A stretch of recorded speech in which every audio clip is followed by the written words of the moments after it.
Hey all. So it's been a few months since I've done one of these updates. We now have a full season of Mystic Dispersion and Defiance under our belts. I'm going to be trying to talk about how I think things have shifted in a broad sense without looking at those tactics, and kind of just talking about where we are in the grand scheme of what characters are available in Marvel Contest of Champions and what the map looks like right now. But then I'm also going to talk about how specific characters fit into this set of globals. But I'm trying to process those as basically two different overlapping sets of dynamics. So, starting off in the tech class, not a lot has changed here at the top. I still think you need to have Ghost ranked in every battle group. I know I'm going to get pushback. Well, she's always banned. Why do you need to have her? And the answer is because some wars she's not banned. And eventually she's going to be whitelisted because she's going to be banned so much. And in those cases, you can run into something that actually happened to my battle group last season, where there's an obvious Ghost lane, but nobody really enjoys playing her. Nobody has bothered using her much. Nobody's really that comfortable with her in war. And you end up having to basically take a risk. And that risk worked out for us. We had somebody step up into the role of Ghost player, and they crushed all of those fights. So it wasn't a problem, but that only happened because they had Ghost ranked, right? When she's not banned, she is still one of the most powerful characters in the game, and so you should have a few of her lying around. Warlock is not quite what he once was in Tier 1 specifically, because you are getting more people placing without willpower, but he's still very good. He still has a reliable armor break. He still has infection for shutting off healing. There are lanes where that healing is particularly important. There are the masochism and buffet nodes. He still has double immunity, triple really if you count the cold snap. He's still just a very solid character. He's still a havoc counter. You need to have a few of them in your battle group.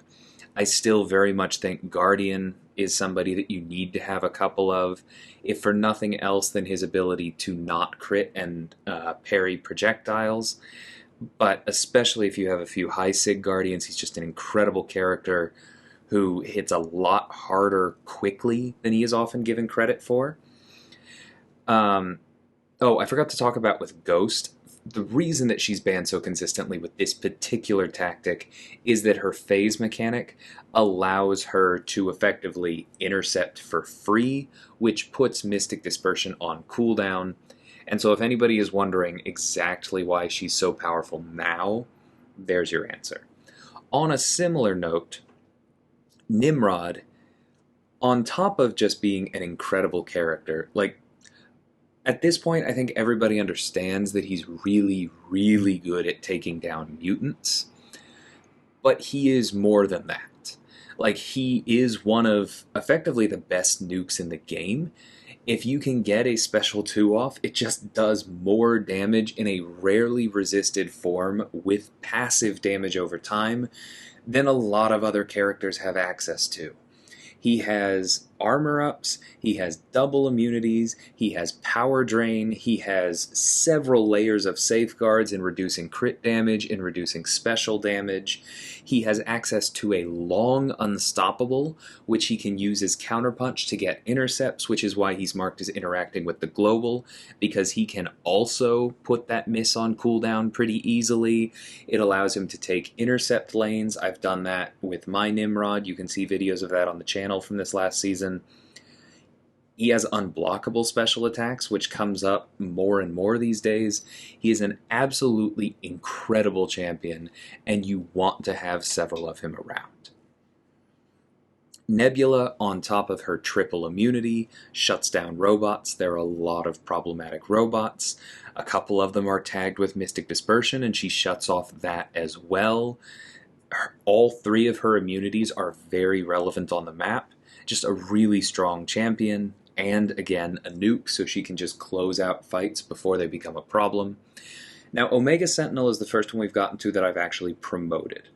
And I still feel like we haven't seen as much of her in Tier 1 especially as we eventually will. But she directly counters this global with her miss counter. She directly counters the next global with her heal block counter, or with her heal block. She just has a lot of utility built into her. The multiple immunities, the energy resistance, the heal block and the miss counter that we just talked about, the nullify immunity, the very high armor, the incredible damage output. She's just such a flexible character that at the same time is so simple and effective that I really think she does belong in this must-have tier. You want to have a couple lying around. Often, the first one will be on defense, although we actually stopped doing that because she is also a Corvus charge, and I really do think she is this important on offense. But if you have one sitting on defense and you want to keep her there, look at trying to get another one ranked in your battle group. She's a very strong character. Moving on to the nice-to-haves, Dr. Octopus is actually tagged as interacting with the global in a negative way, because his short armor up that can come up, if the AI doesn't play perfectly with things, if things don't go really well, I just see that causing miss, and then you have to back off, and then you're going to lose research, and I think that this is probably not his season, but he remains a very powerful character, and I think he's going to be very important in the next global and probably with future ones, so I am leaving him in the nice-to-have. Silver Centurion, Ultron, War Machine, Punisher, all of them still have fights where they come up and are among the best counters, but I don't really feel like pathing is an impossible challenge if you don't have access to them, so here they are in Tier 2. The two Visions, they are Sigstone investments, but I feel like more and more that's just becoming something that we're accepting for war attackers, and Sigstones do seem to slowly becoming more available. So although personally I prefer Vision Age of Ultron, both of them are nice to have around. They have the double immunities, they have excellent power control. They're still solid, simple champions. Sam, I think between the miss counter and his glancing, he is good. I think he is a nice to have, but part of the reason he's on this list, honestly, is his synergy with Captain America Infinity War, because the two of them together can take some things that neither of them alone can, and I think giving Cap access to Stagger is a big enough upgrade that being able to fight with Sam is worth quite a bit. And then Penny Parker, I think I promoted just because at this point I consider her fully proven. She is that good. I assign her almost every war in my battle group. I've seen her assigned in plenty of other places in Tier 1.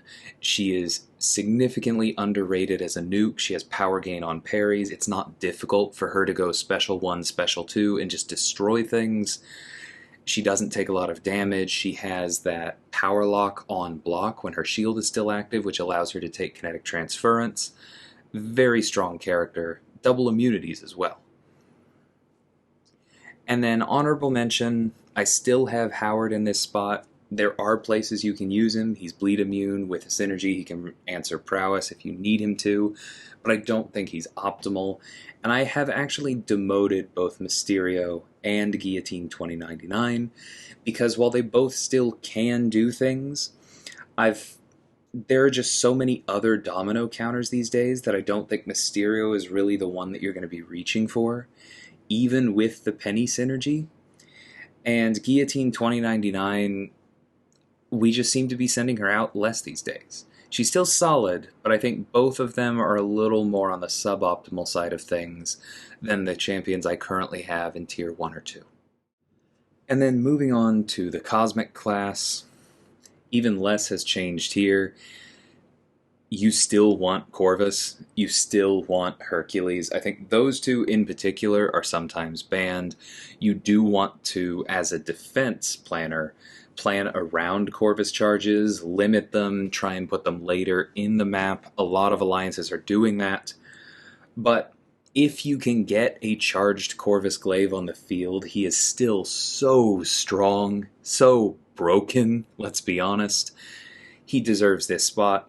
Similarly with Hercules, he's often banned, in large part because he does counter the current global if you're not dealing with, a mystic who specifically counters him with his true sense. That's why he has the italics marker here.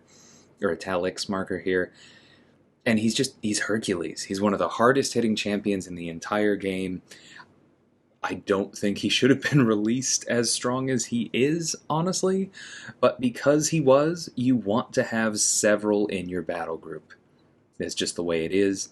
Venom and Venom Pool, still very powerful. I think that you do kind of want both at this point. I think if you were only going to pick one, I think Venom Pool actually comes up more these days because his special one Omnom not being a nullify for the purposes of Mystic Ward nodes just seems more and more relevant.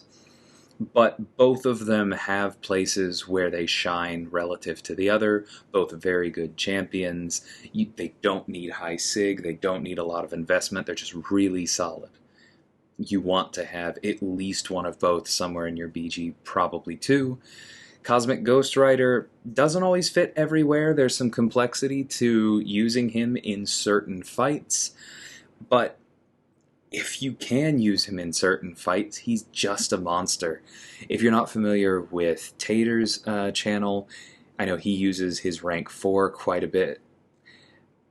There's a lot this guy can do. Whenever we assign him, the consensus is always, wow, why don't we do that to everything? And, like I said, he has weaknesses, but especially this season where he can counter the global if you get the vigilance up, and just in general with how he can shut down certain fights and end them in a couple special twos, you want to have a couple.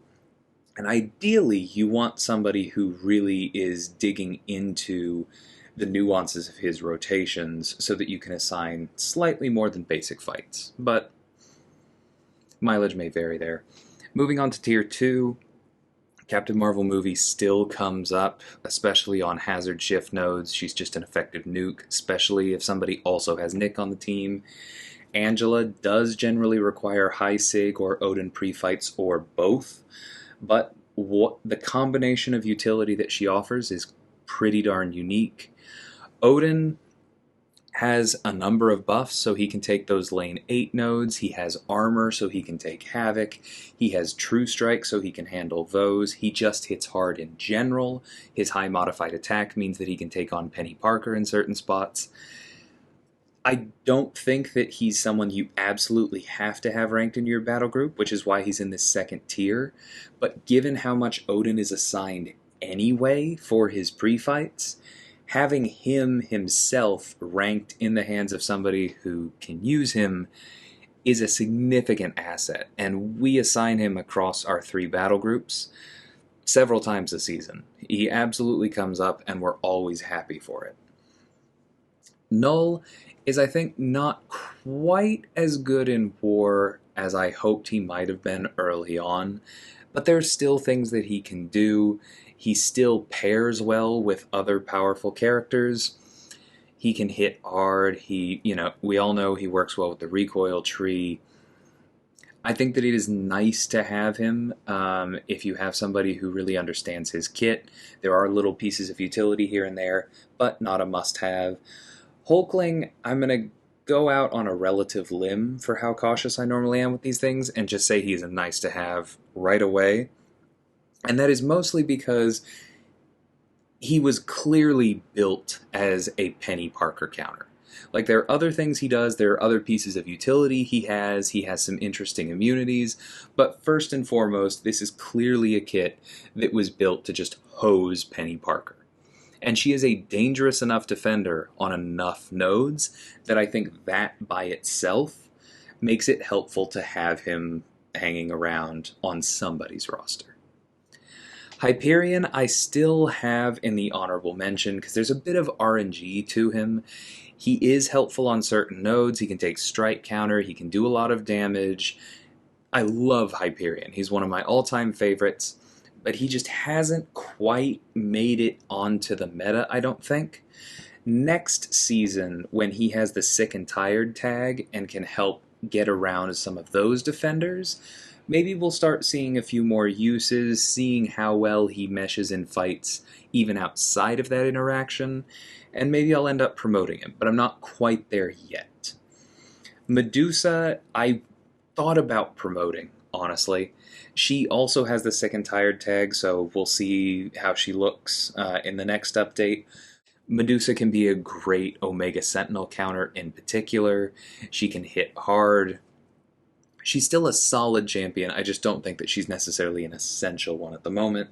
Similar with King Groot, he can be incredibly effective, he can crush robots, it's hard to die with him, but I think most of the time I'm going to reach for Venom, Venompool, or now, probably even Hulkling first. So I think he lands in this last tier where you're happy if you have him, but if there isn't one ranked in the battle group, I don't necessarily consider it a problem. Moving on to Mystic, almost no changes here. It's mostly just talking about new characters. Doom, Claire, Sorcerer, Diablo, I think are all still very obviously incredibly powerful in war. I am leaving Tigra up here because although she is uniquely bad against this global, the way that her unblockable buffs happen in the middle of her specials and then go away, just do not use her on a Mystic Dispersion fight. It is not worth the risk. I do expect her to make a comeback. She's just too good at shutting down certain fights. She's very good against Hulkling, who probably will be an annoying defender in certain spots.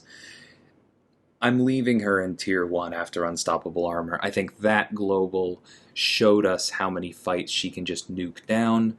I don't see a need for a demotion just because she's bad this season and next season. Doom, I do also have marked here as interacting with the global, and for that, I mostly just mean how good his block proficiency and his power control are. Because one of the biggest issues with the global is that eventually, to keep the fight under control, you often have to dex, and then when that dex buff expires, it triggers the global and you have to wait it out.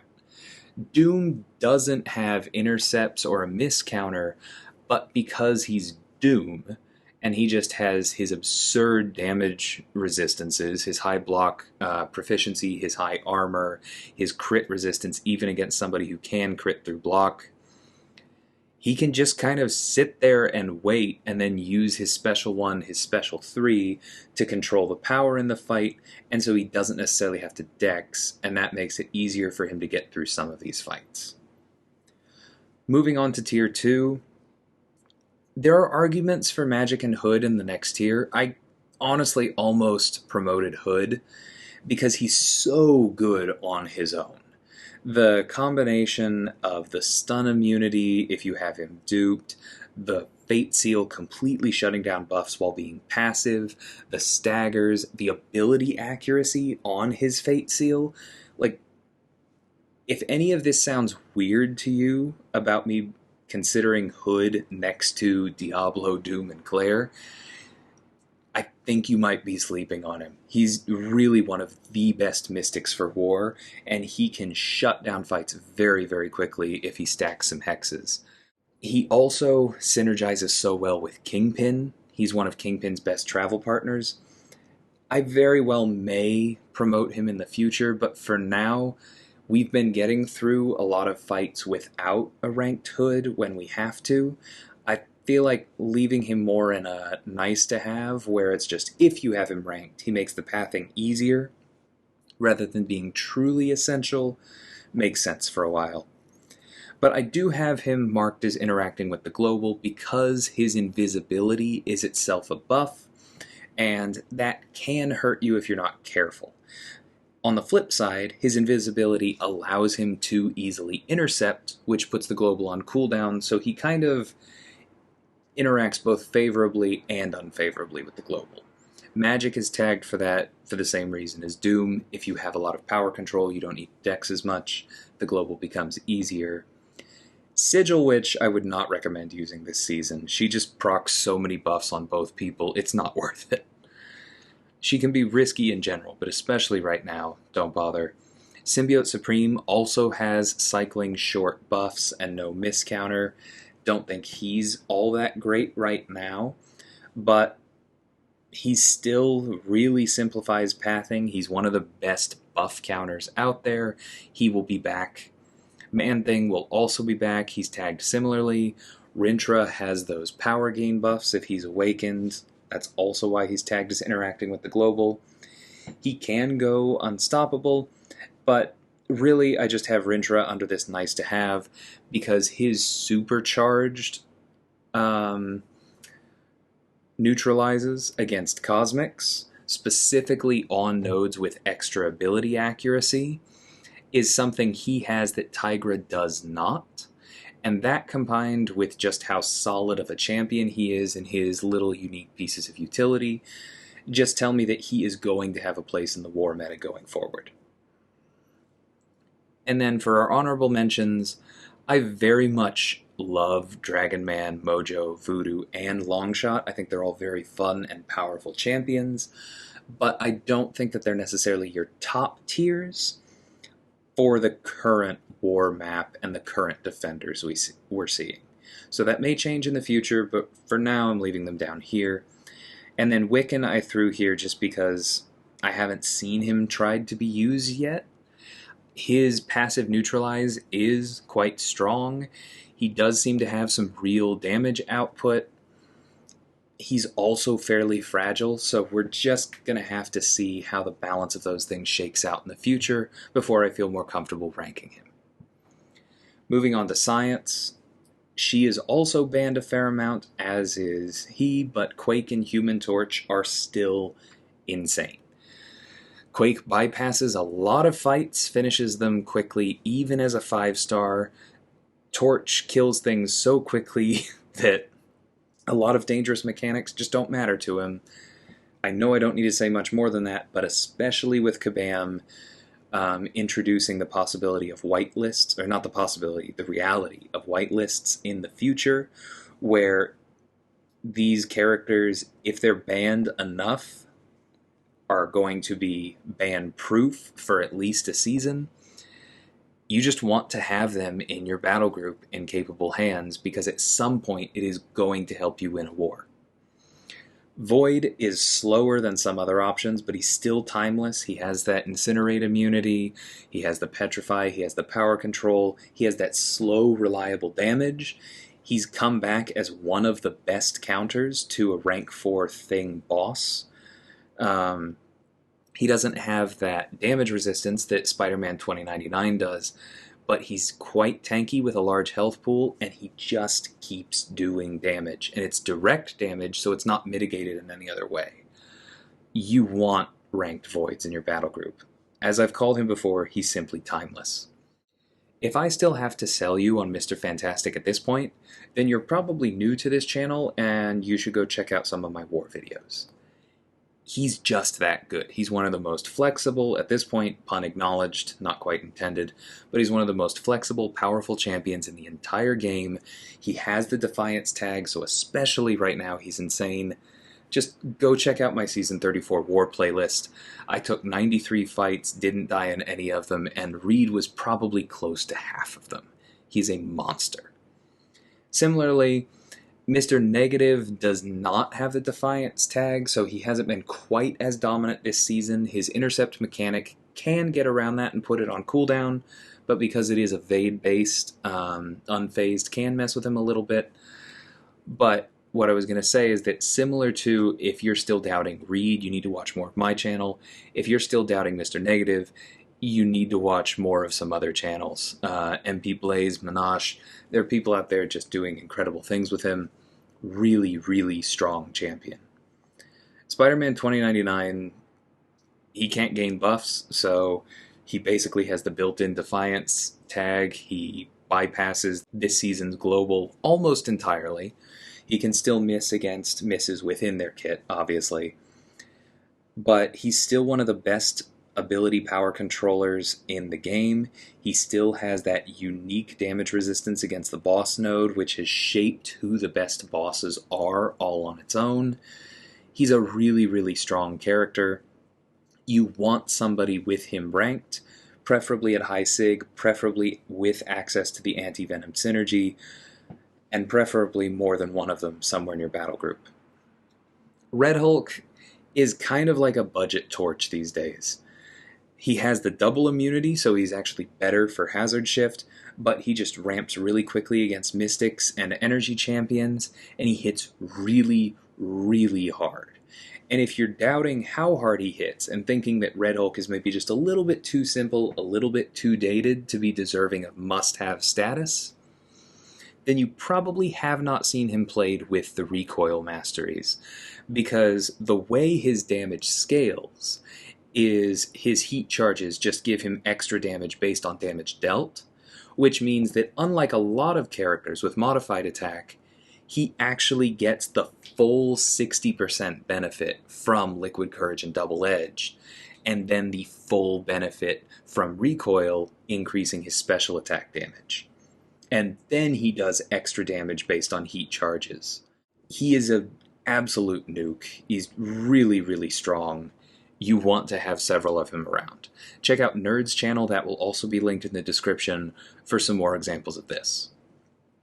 Moving on to Tier 2, I came very close to promoting Immortal Abomination, but I do think part of my love for him is the Defiance tag, so we'll kind of have to see how well he holds up going forward. Maybe he gets promoted, maybe this is more where he is, where he's just helpful. But he is really, really good. His Petrify helps shut down Doom. He's incredibly tanky. He heals throughout most fights. He does a lot of poison damage, which is still a very powerful form of damage in getting around resistances. He's a very helpful champion to have around, and he has definitely simplified pathing for me, which is the point of the second tier. Thing is not going to come up a lot, but having some just for his unique immunities, bleed, armor break, and nullify all on the same character, it comes up, it's helpful, it has helped us win wars in the past. She-Hulk obviously has Defiance. She is best when you can run her with Mr. Fantastic for the power stings, but even without those, she has some of the easiest access to slow in the game, a really strong moveset, and a powerful Petrify. Her exhaustion can also help with power control and shut down Sasquatch. I personally only used her a couple times this season, but Campo MC also used her a fair amount. I'll link his channel in the description as well for those of you who aren't familiar with it. She's very helpful. Captain America, again, I've thought about promoting because he's so good right now. But it is a little bit difficult to parse out how much of that is us having a strong incentive to use him with Defiance, because he comes with a cost. You have to send him with certain characters on the team, right? Because you need that for his utility. He only looks absolutely bonkers if you're sending him along with the Petrify from Tech, the Purify from Skill, the Armor Break from Cosmic. You need to curate him to the path. And so sometimes that works out great, and he feels like one of the best characters in the game. Sometimes it doesn't quite fit on the pathing, or you have to make adjustments for it, and so that's why I'm leaving him in Tier 2 for now. But a high sig Captain America in the hands of somebody who's comfortable with him and has good running mates for him, good skill champions, good techs, good cosmics, maybe a ranked Sam like I mentioned earlier, is definitely an asset. Overseer is not amazing this season because Defiance is just flat out better than his Nullify immunity, but he's still a very powerful champion. He can actually benefit from buffs like the Odin pre-fights without having them nullified. There aren't a ton of champions that have that particular ability, and he can just hit really, really hard in certain fights where he ramps quickly. Plus he has the stun immunity. He's definitely an asset to have around.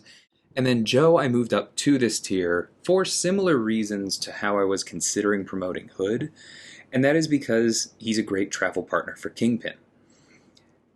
He makes Kingpin what he is, which we'll get to later for the hazard shift lanes, and in return, you get a very powerful, hard-hitting science champion who has access to Petrify, to healing, to extra block penetration if you need to deal with a penny. Wouldn't necessarily recommend that one in war, but maybe in spots.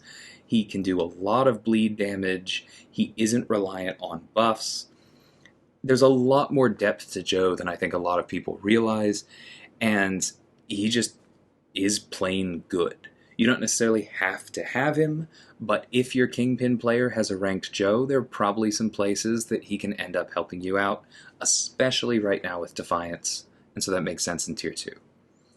And then our honorable mentions, Red Guardian's still there because, yeah, he's buff immune, but I just don't think he's that competitive. Spider-Gwen does have Defiance, but often when I have to choose between her and a different Defiance champion, the other Defiance champion is less fragile or has more control. And that makes me sad because I like her, but I just think that she's a little squishy for war at the moment. Anti-Venom, I'm still parsing out how good I think he is, but there's something there. The double immunity, his different customizable utility, there's real potential. OG Abomination, if you have the Red Guardian synergy, kills things really, really quickly, but that's a pathing restriction for a fairly vanilla champion.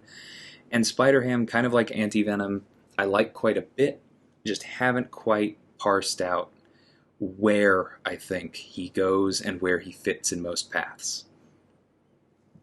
Moving on to skill, Nick is still overtuned. You want him in your battle group. He's incredibly strong. Again, if you're doubting how good Nick is, check out Nerd's channel. That's Hyena, linked in the description. He takes fights that he has no business taking and comes out making them look easy. Kingpin, like we said, is incredible for hazard shift, also just incredible for anyone who feeds debuffs to him. He can take on Immortal Abomination anywhere, basically. He's one of the reasons that a lot of champions that would be placed on the boss node with Ghost Band aren't placed there, because, like, Null is one of those in particular. Kingpin just eats him. And so I think you want several copies of him. I don't think even 5 or 6 Kingpins is too many in a battle group, honestly, especially if some of those have Hoods and Joes ranked.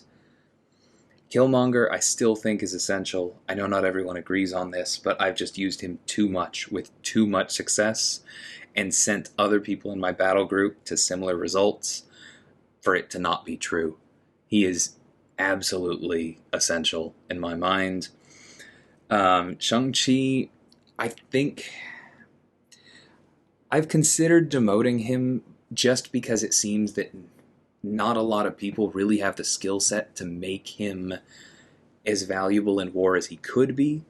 But I also think that part of the reason that we're not doing that much right now is because he is just not very good with this global. His heavy that you use to reset his utility triggers a relatively short precision buff, which triggers Mystic Dispersion.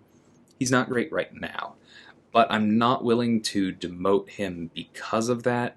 We'll kind of see how he goes going forward. I've seen enough greatness out of him. I think I want to leave him as a must-have. Mole Man, still incredibly powerful. He will be even after Kabam eventually fixes the bug with him. We don't have to legislate that in the comments, but I am still confident in my read on that. But even with that, he will still be one of the best champions in the entire game for his interaction with power back boosts specifically. Mole Man can nuke down fights faster than all but a handful of others, and that alone means that you want to have him. Add in the Purify on top of that, he's an essential war champion. Falcon can just turn off some things in a similar way to Quake. There are a lot of weaknesses to what he can do. Enhanced ability accuracy gets around him. Defiance is helping him out. I could see myself demoting him in the future, especially as more champions with ability accuracy nonsense come out. But for now, I've seen him be helpful for us enough these past couple seasons, and even when Unstoppable Armor was here, it's not just the Defiance tag. I think he deserves this spot. In Tier 2, we still have Hawkeye. I have also demoted Elsa and promoted Masacre, Black Panther, and Jabari. And I want to be clear, this is not because I don't think Elsa is that good, it's just that she doesn't line up in quite as many spots as those Tier 1 skills, and so she really is more something where you're happy to have her around, rather than feeling like you need to have her. I love when paths line up and I can send Elsa, because I just know that I don't have to worry about them. She's incredibly strong in the right hands, but it doesn't always happen. Masacre does a ton of damage. He has Defiance, but that's not the only reason I'm putting him here. He can also do incredible things through block. He can be used on strike counter if you're brave enough. But really, I think the important thing is his Disorient, his incredible Incinerate damage, his interaction with Despair. Very strong character. Black Panther, if you're good with him, is actually a very good candidate for power back boosts with his special 2. Even without that, he has defensive ability accuracy reduction, he has great bleeds, very strong champion. And then Jabari with her cleanse is actually a very solid hazard shift option. She's great for Void almost anywhere, kind of like Elsa is, and she just hits really, really hard. I've also tagged her because although she does not have Defiance, she does have access to Counterpunch, and so, like Killmonger, can get easy intercepts to deal with this global and put it on cooldown. Elsa also has that through her evade counter, same basic things as Mr. Negative like I talked about earlier. And then honorable mention, Ronan does have Defiance. He also has access to up to 100% ability accuracy reduction, even unduped. I think that's pretty powerful. He can parry projectiles. He has a strong shrug ability if you only need to deal with a couple debuffs. I don't think that he is quite as fluid or easy to use as some of the other skill champions, so I think having him in this last tier is probably better. But if you're comfortable with him, he really can do quite a bit for you. Crossbones is one that a lot of people have told me I'm too low on. I'm open to that possibility. I don't feel like I've had it really proven to me yet, but I'm watching for it. He is uniquely bad against this current global, so we'll kind of see how that goes in the future. I am willing to be convinced on that. Stealth Spidey obviously has Defiance, counters miss. He's better than normal right now, but I still think his day has just somewhat passed. If you have the synergy that allows him to pause his debuffs, he definitely gets a lot better. I'm not convinced he's top tier then. Night Thrasher can do some solid things, and then Black Cat I'm leaving here because she's still new. We could see more. At the moment, I just kind of see her as a niche counter to Thing bosses, which she's great for, but not necessarily on the paths. And then Mutants we almost didn't touch. Professor X counters miss. Havoc I went ahead and promoted because we're seeing him more and more on the hazard shift lanes, and he's just fantastic for those. Toad I'm putting down here because his ability to shut off Nick Fury and other problematic skill champions, it seems to be coming up more and more. But in general, Mutant is going to be similar to what it was before. Apocalypse, Archangel, Omega Red, Magneto are all incredibly powerful. The next tier of mutants can do a lot of things if you know what you're doing.